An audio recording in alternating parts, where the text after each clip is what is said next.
welcome to a caravan, a rhythmic caravan throughout Afghanistan. My name is Salar Nader. For those of you who I haven't met yet, it's so nice to meet you and so nice to have you in this space. On my right side, I have Sorab Aziz, who is actually a full-time dentist, but a really good tabla player. So if you want someone to be playing tabla in your mouth while they're pulling out a tooth, hire this guy.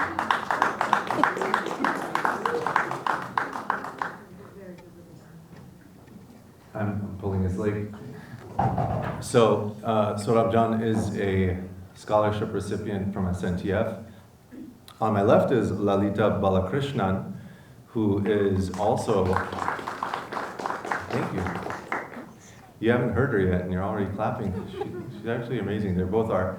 Her and I are guru brothers and guru sisters. She studies with Ustad Zakir Hussain and has studied the Punjab tradition for quite a long time now. So getting into Afghanistan and its rhythmic traditions, that's more than a 30-minute long lecture. We need some time, we need a quarter or a semester to talk about that, because there are various rhythmic cycles and traditions that connect to the different provinces throughout Afghanistan. So you have a rhythm that you might hear in the mountains of Badakhshan, which correlates with the complete opposite side of Afghanistan in Herat, but they're different. So in Herat, we would have a 6/8 dadra, which is related to the dadra that you hear in North Indian music and in North Indian folk music. And so maybe we can hear a little bit of Herati dadra, especially since Sorab Jan is from Herat through Netherlands.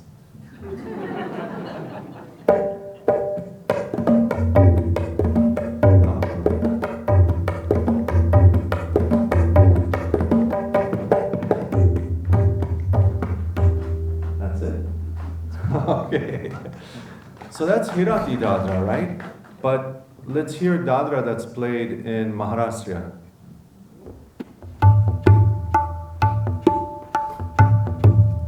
4, 5, 6, 1, 2, 3, 4, 5, 6, 1, 2, 3, 4, 5, 6, 1. Nice. So these are two very distant regions, right? Maharashtra and Herat.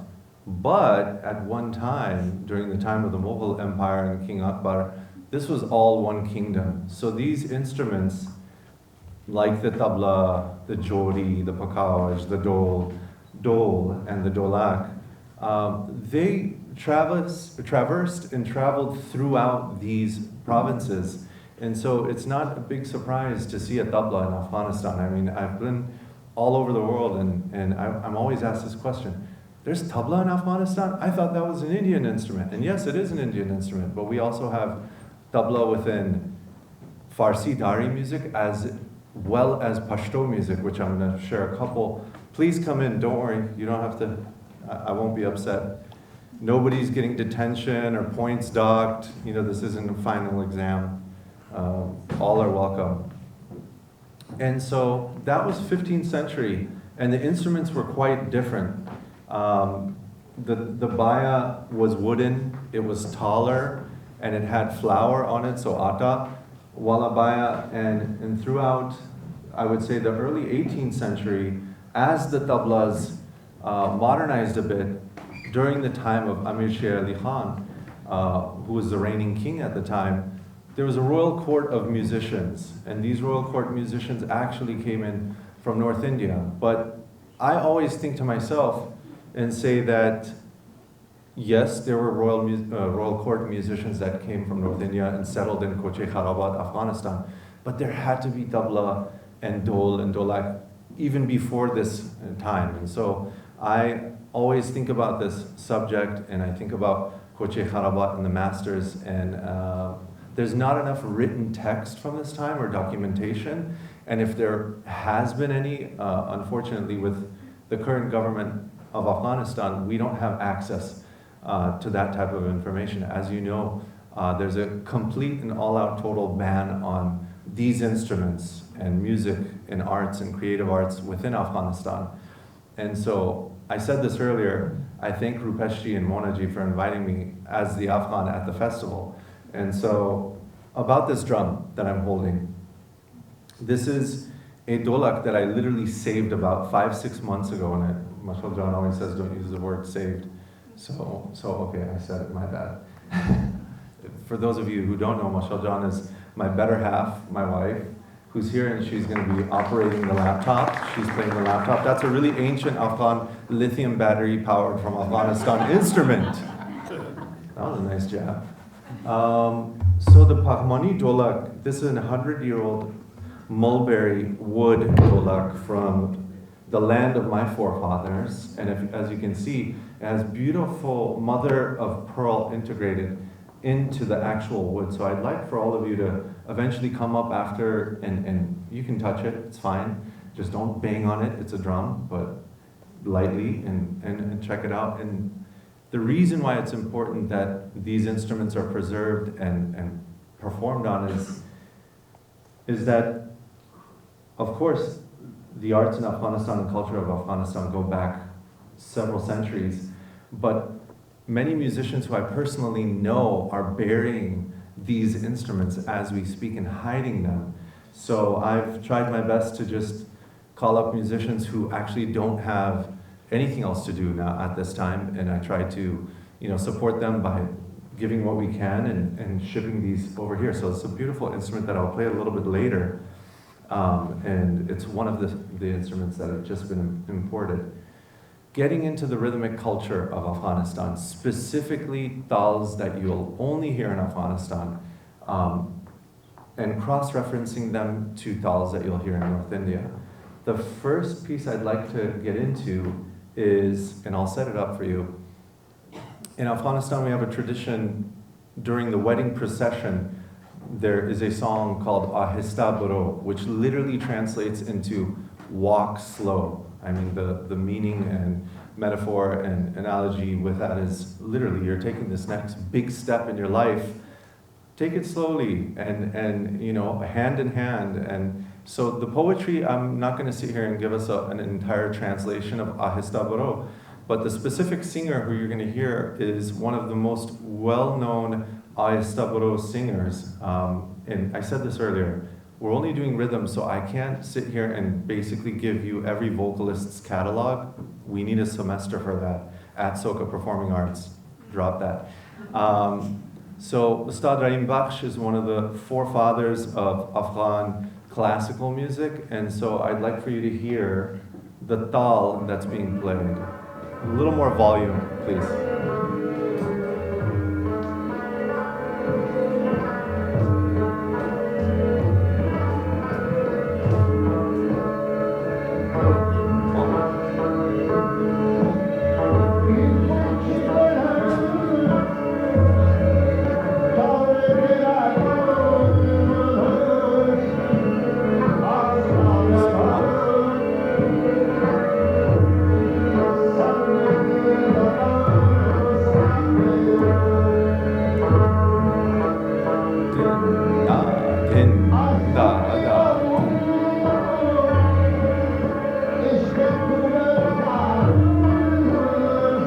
How many beats? Anybody know? Oh, there we go, 7 beats. Play along with this.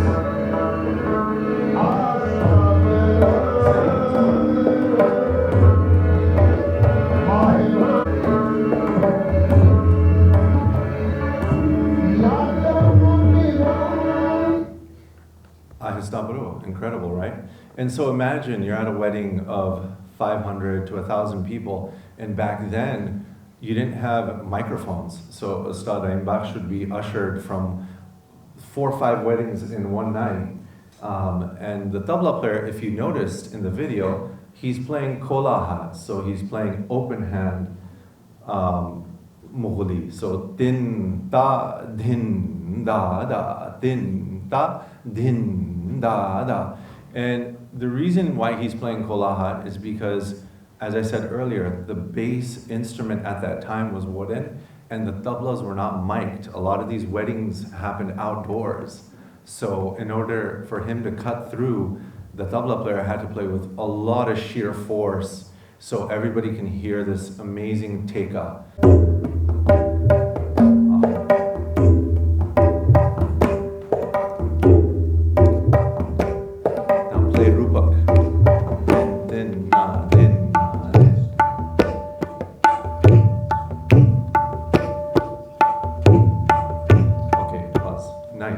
So these two sevens are very different. So this seven is Rupak Tal, which we play in North Indian music and music throughout Pakistan as well, and Ghazal music. So Rupak again, same tempo, a little slower. 2, 3, 4, 5, 6, 7, and join her with Uli.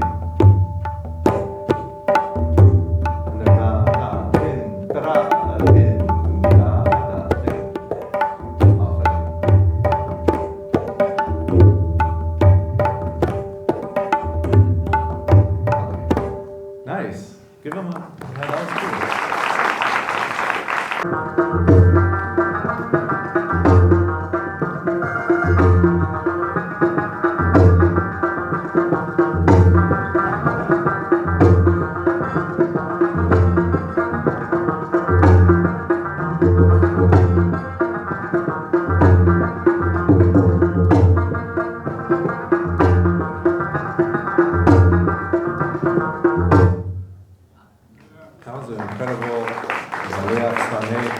And as I mentioned earlier, the melody player who's leading the charge in this changes melodies, and variations of the different atan melodies happen right on the spot. There's really no rehearsal.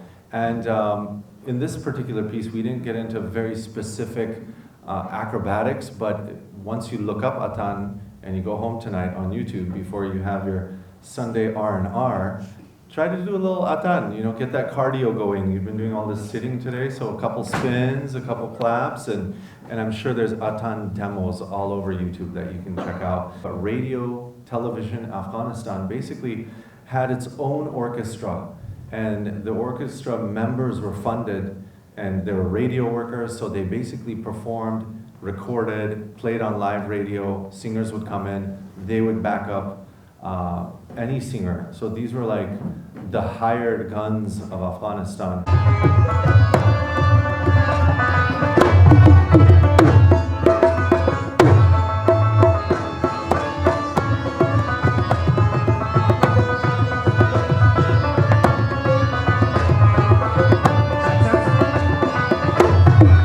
Chak chak means you can clap.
Beautiful tradition of Logar and Logari musicians. The timer says I have like 15 seconds, but if I can take 3 more minutes of your time, is that okay? Is 3 more minutes okay? Or 2 more minutes? Is that okay? 5 more. Thank you. Oh, 5 more. Great. Now, I would be remiss to not mention some of the pop culture icons of Afghanistan, who I want everybody in here to do some homework. The legendary Ahmad Zair was someone who mixed many incredible traditions and was basically the founding father of pop music. So we don't have enough time to get into some of his accompanists who were Ustad Naseem and Asif John and how they accompanied his repertoire, but I would love for everybody to take the time out and familiarize yourself with his music. He's known as being the Elvis of Afghanistan. He's also the son of the Prime Minister of Afghanistan. So actually, I should mention this.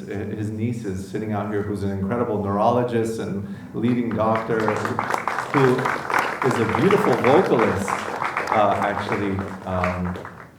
And so, yeah, please look him up, Ahmad Zahir.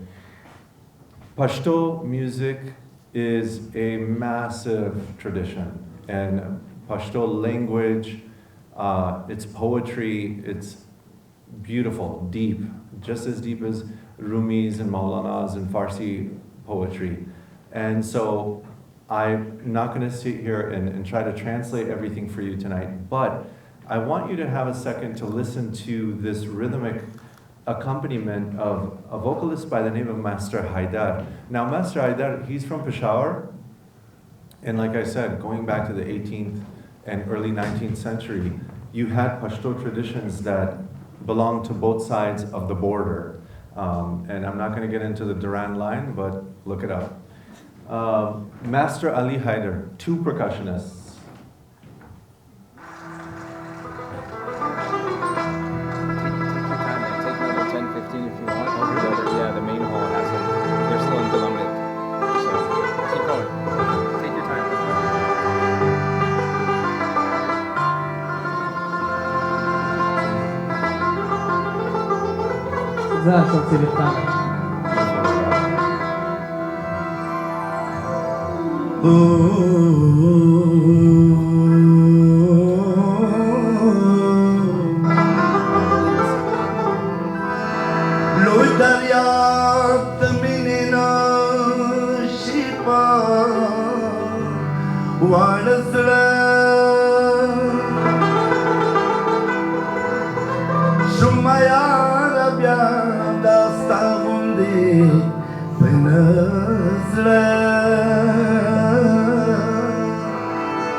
Ali Haidar.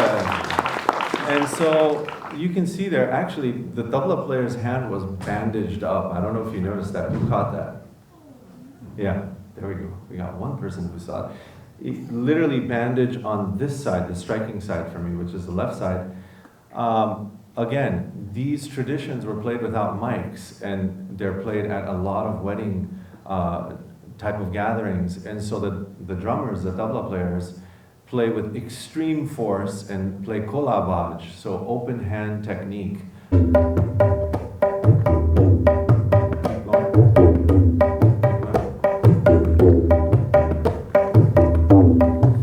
not gonna dance.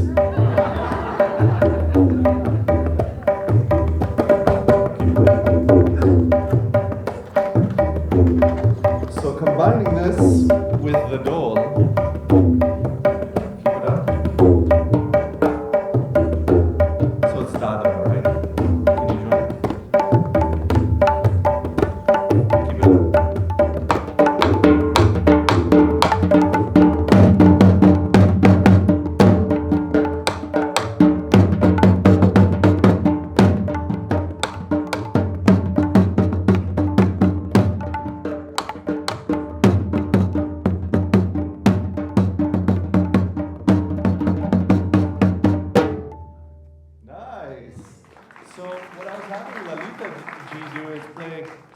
dadra. So if you can hear straight dadra, 1, 2, 3, 4, 5, 6, 1, 2, 3, 4, 5, 6.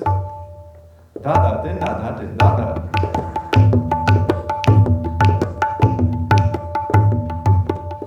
So this would be textbook dadra if we were playing dadina, dadina, dadina, dadina, but a variation of dadra. Okay, that's fine, that's fine. So tingla, you hear the difference, right, in the two dadras, both 6/8, but they're cousin rhythms. And in an atan situation, you would hear the dole player play.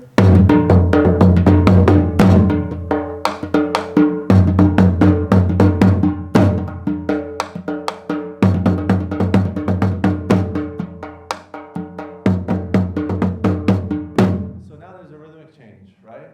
Dinna da dinna, dinna da dinna, one da dinna, dinna da dinna, dinna da dinna, dinna da dinna.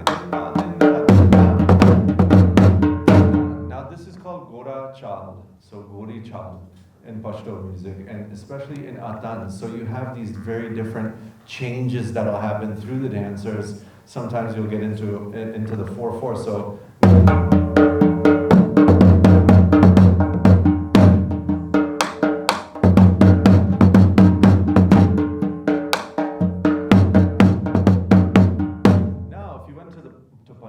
for Bhangra.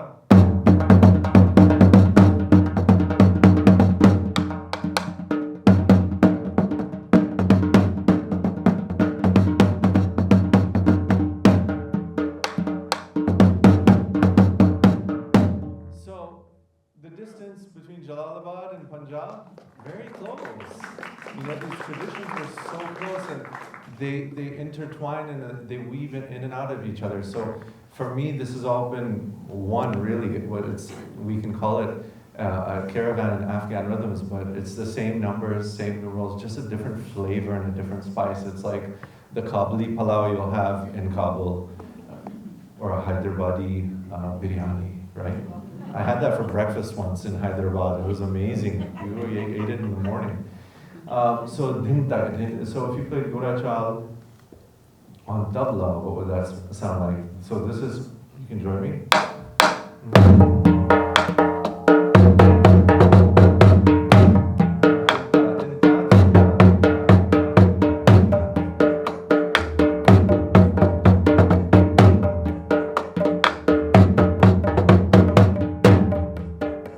So close, nice. Thank you so much. Hi everybody. First of all, thank you so much for coming to this session. I firsthand know how hard Salar has worked on this. He breathes, lives Tabla, Afghan culture, music, and I'm very, very grateful to be introduced to so many new musical, just cultural nuances, just everything through him. so many things I've just learned throughout this week and throughout the 5 years that I've known him, so thank you for that. But going back to what he said about our cultural traditions, you know, as you may know, currently right now in Afghanistan, there is a ban on music, in addition to women and young girls not being allowed to go to school, amongst a lot of other things. But one of the things that we try to do as Afghan American refugees, I was also born in Kabul, came here very young, is try to preserve our culture as much as we can through our language, through our music, and I see Salar doing this day in and day out. And 5 years ago, he decided to launch the Salar Nader Tabla Foundation, which gives an opportunity and chance to young and budding artists who really want to be a part of this movement to preserve our culture and learn about North Indian classical music through Afghan rhythms, and we provide scholarships for them. And if you really want to learn more about us, visit Salar John's website, www.salarnader.com. You'll see it at the end of this presentation. But follow his page for updates, because these are very, very bright individuals, with Surabjan being one of them. He's been a student for 5 years now. Lolita has just joined, and everybody has a story. And I firsthand have seen the changes that it has brought about in these lives of these young artists. And for me, it's just beautiful witnessing all of this. And more than anything, opening up the program book today and seeing the only Afghan representing our country, it not only makes me proud, and I hope to see more Afghans on these stages, yes, in this performing arts center. And I know we can do it. And I really want to thank the organizers for giving us a chance and being a part of this. So thank you. Thank you much, Thank you again just echoing the same sense. Happy to see all of you at this workshop. Thank you for giving me your time and having a few moments together in your love, and also again those who attended the solo as well. Again, I apologize for getting super emotional, but it's hard to see some of our masters who are no more, and whose descendants who I personally know who could wish to be on stage with us right now. And on that note, again, Mashadran, thank you so much. Big hand for Mashadran.